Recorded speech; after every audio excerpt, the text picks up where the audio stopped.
ಪದ್ಮ, ಇವತ್ತು ಒಳ್ಳೆ ಉಲ್ಲಾಸದಿಂದ ದೇವಸ್ಥಾನಕ್ಕೆ ಹೊರಟಂತೆ ಕಾಣುತ್ತಿದೆಯಲ್ಲ, ಮತ್ತೇನಾದರೂ ಹೊಸ ವಿಷಯ ಇದೆಯೇನು? ಹೌದು ರೀ, ನಾವು ಆ ದೇವರಿಗೆ ಭಕ್ತಿಯಿಂದ ತುಪ್ಪದ ದೀಪ ಹಚ್ಚಿದರೆ ನಮ್ಮ ಜನ್ಮ ಸಾರ್ಥಕವಾಗುತ್ತೆ. ಅದಲ್ಲದೆ ಎಲ್ಲ ಸುಖಕ್ಕಿಂತ ಆ ದೇವರು ನಮ್ಗೆ ಹೆಚ್ಚಿನ ವರವನ್ನೇ ಕರುಣಿಸಿದ್ದಾನೆ. ಅಂದರೇನು ನಿನ್ನ ಮಾತಿನ ಅರ್ಥ? ಆ ದೇವರು ಮತ್ತೇನಾದರೂ ನಮಗೆ ಹೆಚ್ಚಿಗೆ ಶ್ರೀಮಂತಿಗೆ ಸಿಗುವ ನಿಧಿ ಏನಾದರೂ ಪತ್ತೆ ಹಚ್ಚಿದ್ದಾನೇನು? ಹೌದು, ಆ ನಿಧಿಗಿಂತ ಹೆಚ್ಚಿನ ಐಶ್ವರ್ಯ ಕರುಣಿಸಿದ್ದಾನೆ. ಒಟ್ಟಾರೆ ನೀವು ಭಾಗ್ಯವಂತರು. ಬರೇ ಹೊರಟಿಟ್ಟು ಮಾತನಾಡಿದರೆ ನನಗೆ ಹೇಗೆ ಆಗಬೇಕು? ಇದ್ದು ವಿಷಯ ಏನೆಂದು ಬಿಚ್ಚಿ ಹೇಳಬಾರದೆ? ಆ ವಿಷಯ ನಿಮ್ಮ ಮುಂದೆ ಹೇಳೋದಕ್ಕೆ ನನಗೆ ನಾಚಿಕೆ ಆಗುತ್ತೆ. ಹಾ, ನಾಚಿಕೊಳ್ಳುವಂತ ವಿಷಯ ಕೂಡ ಹೆಣ್ಣಿನ ಮನದಲ್ಲಿರುತ್ತದೇನು? ಪರವಾಗಿಲ್ಲ, ನಿನ್ನ ಬಿಟ್ಟರೆ ಯಾರು ಇಲ್ಲವಲ್ಲ ಈ ಮನೆಯಲ್ಲಿ. ಬೇಗ ಹೇಳು ಪದ್ಮ ಆ ಗುಪ್ತ ವಿಷಯವನ್ನು. ಆ ವಿಷಯ ನಿಮ್ಮ ಮುಂದೆ ಹೇಳಲಾರದೆ ಮತ್ತಾರ ಮುಂದೆ ಹೇಳಿ? ನಾನೀಗ 3 ತಿಂಗಳ ಗರ್ಭಿಣಿ. ಪದ್ಮ, ನೀನೀಗ 3 ತಿಂಗಳು ಗರ್ಭವತಿ? ನಿಜವಾಗಲು ಈ ಮಾತು ಸತ್ಯವೇ? ಅಯ್ಯ, ನಾನೇ ಸ್ವತಃ ನನ್ನ ಬಾಯಿಂದ ಹೇಳ್ತಾ ಇದ್ದೀನಲ್ಲ. ನಾನೇ ನಿಮ್ಮ ಮುಂದೆ ಸುಳ್ಳು ಹೇಳಿ ಯಾಕೆ ನಿಮಗೆ ಸಂತೋಷ ಆಗಲಿಲ್ಲವೇ? ಸಂತೋಷ ಎಂದಿಲ್ಲದಷ್ಟು ಸಂತೋಷವಾಗಿದೆ ಪದ್ಮ ನನಗಿಂದು. ನಾನೊಂದು ಸ್ವಲ್ಪ ದಿನಗಳಲ್ಲಿ ತಂದೆ ಆಗುತ್ತೀನಿ ಎಂದಾಗ ನನಗೆ ಎಷ್ಟೀಗಾಗಿದೆ ಗೊತ್ತೇ?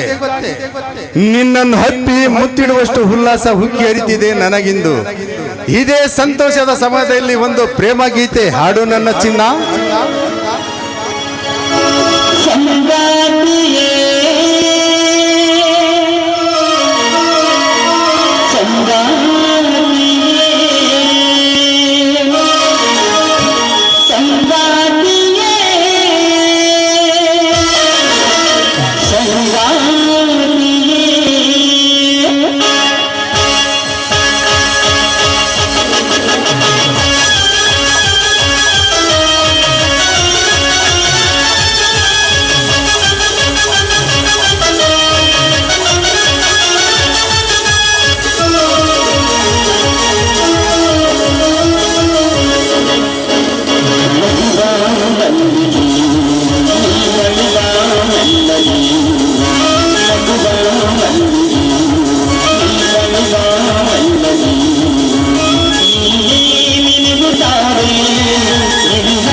Thank you.